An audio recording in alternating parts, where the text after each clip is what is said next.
Hello. Today's video is going to be a continuation of the self-love and self-care, basically, and specifically around setting boundaries and self-discipline and how that works towards emotional health and finding balance there. So if you're interested, please continue watching. Either way, I hope you have a wonderful day. Bye. Hi, how are you? So, on the topic of self-love, when we think of self-love, we typically think of things that make us feel good, right? We like to feel good. So, that's why I'm starting with emotional health and how to manage that, okay? Because if you remember in a past video I did on balance, and maybe I'll tag that in here at the end, it speaks about finding balance between the mind, body, and spirit. So your mind, again, being your brain, your mental status, your thoughts, right? Your body being your physicality, and your spirit being your emotional side, right? What makes us feel good. It's also our faith if we have it. And through faith, we can feel better, right? So that's just one of the examples that I'll give. But the important thing to highlight here is that all three of these aspects of ourselves are connected because we are one whole being, right? Mind, body, spirit, but we're one. So when something impacts us mentally, it's going to impact us emotionally. And our emotions come out in our body. That's why when we get stressed, we might sweat, right? Or we, get clammy hands. Or if we have anxiety, we have an anxiety attack sometimes if it's severe. That's how emotions come out in our body. Okay, it's just a couple examples. But it is all connected. And a lot of these examples that I'm going to use in these different categories are going to overlap to both physical, mental, as well as emotional and spiritual. Okay. So there might be a little redundancy from video to video, but I'm trying to keep them shorter, therefore more tolerable. So I'm going to condense a lot of information into smaller spurts. But today I'm dealing specifically with boundaries and discipline around emotional health, okay?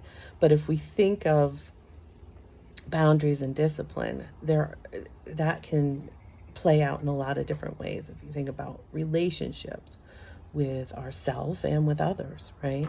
Time management. These are all things that we think of when we think of self-discipline.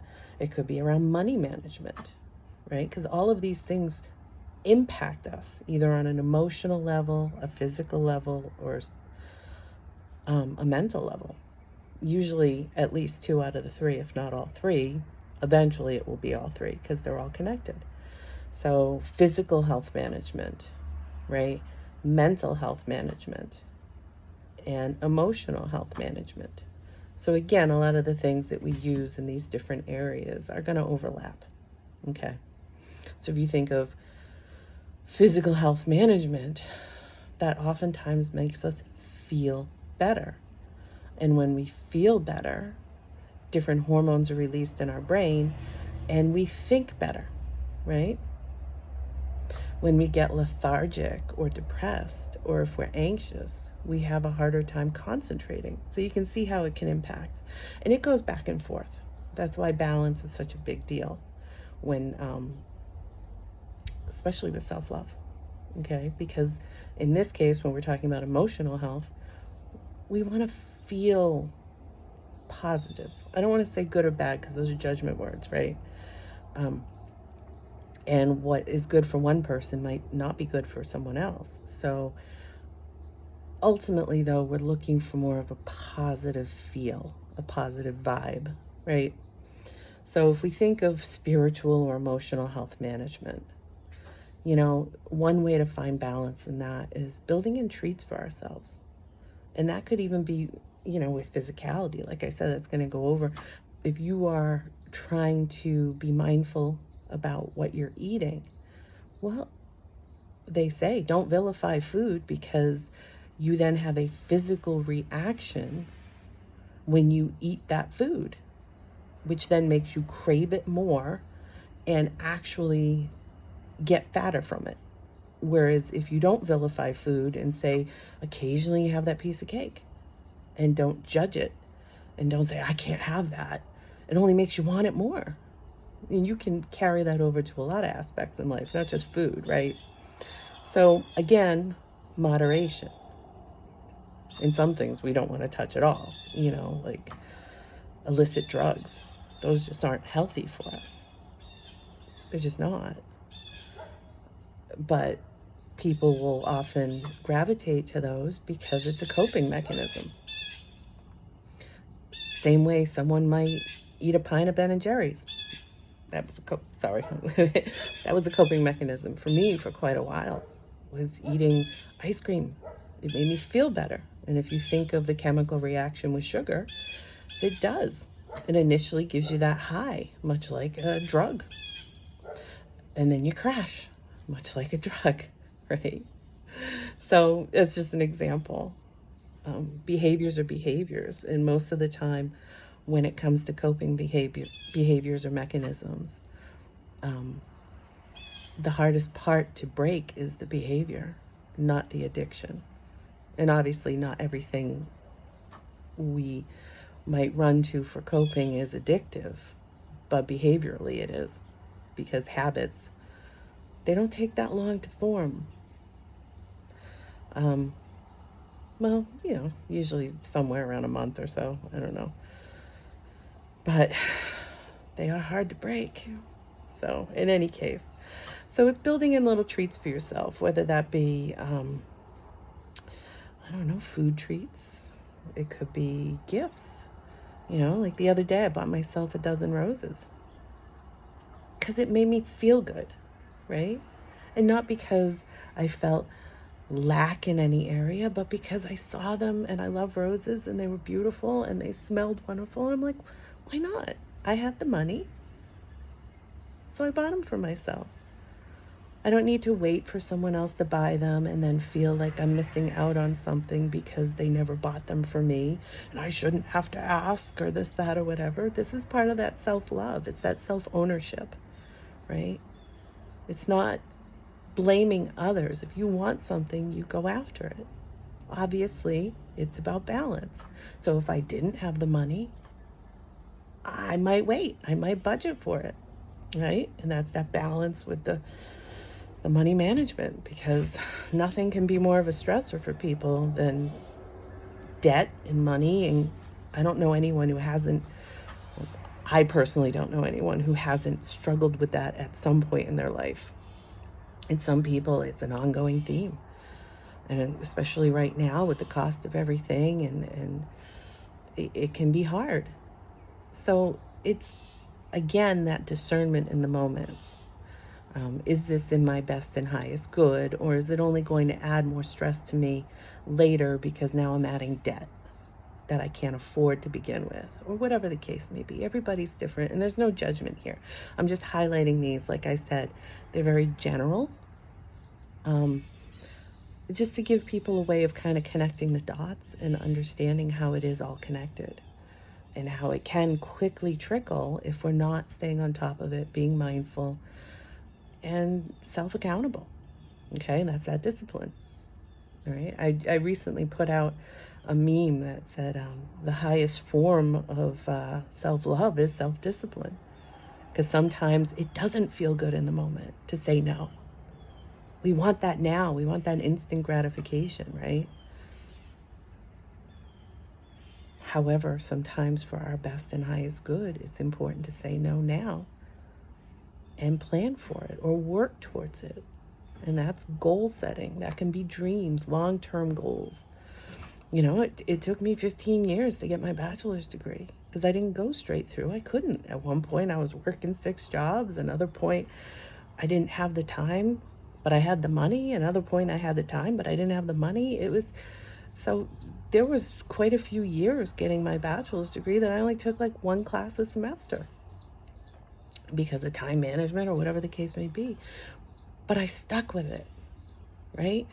Tenacity is important in life, but so is knowing when to stop. Sometimes we can be too tenacious and not know when to say enough is enough. Well, I worked so hard for this for so long, I can't just walk away from it. Or I've been in this situation for so long, how do I walk away? Again, discernment, right? Is this serving me? Self-love. Is this benefiting me on a higher level? Or is this my ego and pride saying, you're not a quitter, or you're not a this, or not a that? And again, what normally turns us on or off about something is the labels we use to describe it. Changing your mind doesn't have to be quitting. But be honest with yourself. I think that's important. It's integral. So gifts can be, if it's within your balance, maybe it's buying yourself jewelry or tools, or clothes, flowers in my case, or even just building in alone time for yourself, or time with friends and family, or doing something fun that you like, hobbies, right? Those are important for our emotional health. It feeds our passion. It makes us feel good about ourselves and our life. Especially if it feels like most of the big things are not going well for you, take up a hobby. Take up something that puts a smile on your face, whether that's going for a walk or painting or riding horses or I don't know, journaling. It could be writing. It could be doing puzzles. It could be meditations. It could be picking up a whole new skill, learning a new language. I mean, hobbies are only limited as to how we limit them, like most things. So be mindful of that. I'm trying to think. Other things that we can do is body work and aesthetics. Maybe go for that massage or get that facial done or do skincare regimen. Could be makeup, could be nail care, mani-pedi, right? Could be couples massage, whatever the case may be. It could even be just any kind of grooming, whether it's grooming your beard or having hair removal or however, whatever the case may be. The important thing is to make sure that you're finding pleasure in it and that it's for you.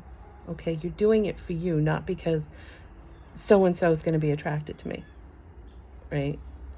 If I'm, I don't know, if I'm going to color my hair a certain color because my partner likes it, but I don't like the color, then that's not self-care. That's not self-love. So be mindful of that. Like me, and sorry for this, but I just had my hair colored. I go every 5 weeks because I love my red. And it makes me happy, okay? It makes me happy. I don't care if anyone else likes my hair.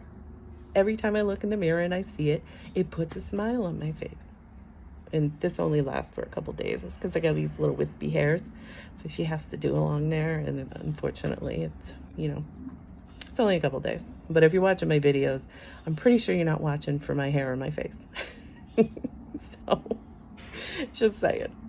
In any case, there are also other things that we can do for emotional health, like positive affirmations. And this also helps with the mental aspect if we're trying to reprogram our mind and our belief systems around things, especially if we're insecure as a human being.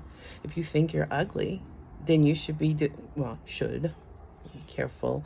It would be beneficial for you if you did positive affirmations and you do them 4 times a day. So it would be, I am beautiful, or I am handsome, or I am attractive, whatever the case may be. It's repeating that 4 times every day. You can either do it in one sitting or just do it throughout the day. And whenever the opposing thought pops in your head, challenge it and replace it with that affirmation, because that's neuroscience 101. We're building new pathways, right? And kind of like how we create habits, we create belief systems the same way, through repetition. So the more you tell yourself something, the more you're going to believe it. The more you engage in a behavior, the more it's going to become an automatic behavior. It's kind of like if someone's trying to quit smoking cigarettes and they're not paying attention, and all of a sudden they have a cigarette in their hand. It's like, I don't even remember pulling this out. Mindfulness, right? It's because it's become an automatic behavior. So we got to slow it down. We got to pay attention, be in the moment, right? Catch those thoughts that are telling yourself that you're unattractive. If that's your, the way to figure out what the best positive affirmations are for you are, what are the ones that make me cringe the most? Because that means I don't believe them at all, but I want to believe them. So I'm going to start telling myself that and challenging when opposing beliefs come up so that I'm going to believe that. Or at the very least, I'm not ugly, or whatever the case might be. For other people, it might be intelligence. I feel like I'm stupid. Well, then it would be beneficial, sorry, I am human. It would be beneficial to do the positive affirmations as I am intelligent. I am worthy, right? I am enough. These are big ones for a lot of people. I'm confident. I'm strong. Whatever the case may be, everybody's different. But through that repetition, you're going to transform yourself. And that feels good. Okay? And that's the piece I'm trying to get to. So positive affirmations, holistic type work, which can be both physical as well as emotional or spiritual. So if you think of Reiki, I recently became attuned to Reiki too. And honestly, I do self-Reiki treatments and it makes me feel balanced. Okay? So energy work. You could do something like acupuncture, which is both energy work and physical, because it deals with like your muscle and but it's in your energy points that it taps into. I did that once in my 20s. The only reason I stopped was the expense, but it was amazing. I couldn't believe how much it worked. Chiropractic. I just recently started doing that for my self-health. Basically for my balance. If you have a skeleton, like the chiropractor said, if you have a skeleton, you should have a chiropractor. It kind of made sense to me. So whatever. I'm not telling you what you should or shouldn't do. I'm just saying in my life it makes sense, and that's where I'm at. It could be anything that makes you feel better and more balanced physically can impact us emotionally, right? But yoga, that helps us align our body, as well as it's mindfulness. So that's mental and physical, which also is spiritual because it's all connected. Okay. Massage, even supplements, because different supplements can make us feel a different way. You think of some herbal remedies or things, or even if it's mental health care and you take like a medicine for ADHD or a medicine for depression or anxiety, it's interacting with your brain. It's interacting to help you feel different, right? Not everyone has to be on a prescription med. Sometimes it's, maybe just taking I don't know. They have supplements that can increase your positive mood or help calm you down. A lot of them are over the counter, but if you ever do anything that you're intaking, I always recommend definitely talk to your doctor, right? But these are all things that can make us feel better, right? So keep that in mind. Those are just some examples of emotional health, finding balance with that, and creating discipline around it, right? When to say yes, when to say no, where's the balance, where's the discernment, right? And setting those boundaries, like, no, I have to go to the gym tonight because I made that commitment and I feel the difference, or it's making me feel better, or I have to keep this appointment because it's making me feel better. It makes me feel more constructive, or whatever the case may be. So it's being mindful of that and the impact that it's having on you. Okay? So I hope that helps, and I'll talk to you soon. All right. Bye.